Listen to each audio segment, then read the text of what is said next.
Finally, nanalo na din ang Phoenix Suns dito sa Los Angeles Clippers. Kaso nga lang may plot twist, hindi kasi naglaro dyan ng 4 na star player nila. May mamaw na player pala dito ang bench ng Los Angeles Clippers, pinahirapan ng Suns. Pero bago tayo dumako dyan, ay pag-usapan muna natin dito ang isa sa pinakamakapigil hiningang laban dito ng Atlanta Hawks kontra dito sa Charlotte Hornets. Ito kasi sa naging laban na to, halos dikitan lang ang naging score dito sa magkabilang panig sa first half.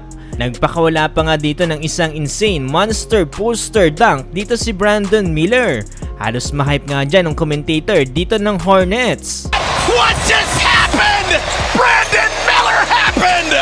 At eto pang isang malupit dyan, na-turn around pa kasi ang laban dito sa uling segundo ng fourth quarter. Napako kasi dito ang Atlanta Hawks sa 114 matapos ang floater dito ni Trent Forrest. 114 to 111 pero medyo maaga nag-celebrate ang Hawks kaya naman sinimantala na ito ng Hornets. Nakakuha pa sila dito ng 2 possession dahilan para sila nang lumamang 115 to 114 last 3 seconds. Ganda pa ng ginawang depensa dito ni Treman para butatain ang tira dito ni Trent Forrest. Di mo talaga masasabi kung sinong mananalo hanggat may oras pa, bilog talaga ang bola. Nanguna dito sa Hornets si Miller with 27 points, samantalang dito naman para sa Atlanta Hawks si Bogdanovic with 19 points. So dito na tayo sa naging laban ng Suns kontra dito sa Los Angeles Clippers.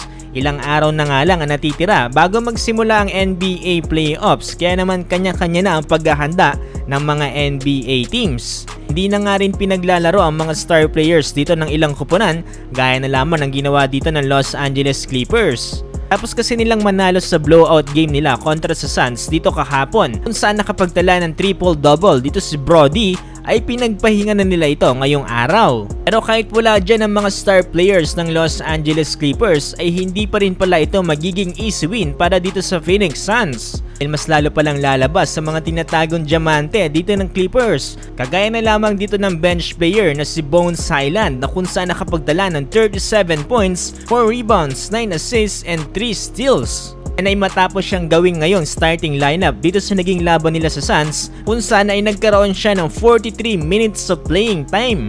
Pamalas din ngayong araw dito si Brandon Boston Jr. na kung saan kumamada ng 23 points, 7 rebounds, and 2 assists. Ito nga pala sa naging laban na to, seryoso si Booker na kung saan kumamada ng 37 points, 1 rebound and 4 assists. Loob yan ng 39 minutes of playing time samantalang si KD naman 24 points, 9 rebounds and 3 assists. Ang biglang sineryoso dito ng Phoenix Suns matapos silang matalo kahapon dito sa Clippers. So kung titignan na natin, dito yung magiging playoff picture sa darating na April 16 to April 19, ang unang makakatapat dito ng Phoenix Suns ay ang Sacramento Kings. Samantalang ang Los Angeles Clippers naman ay makakaharap ang Dallas Mavericks.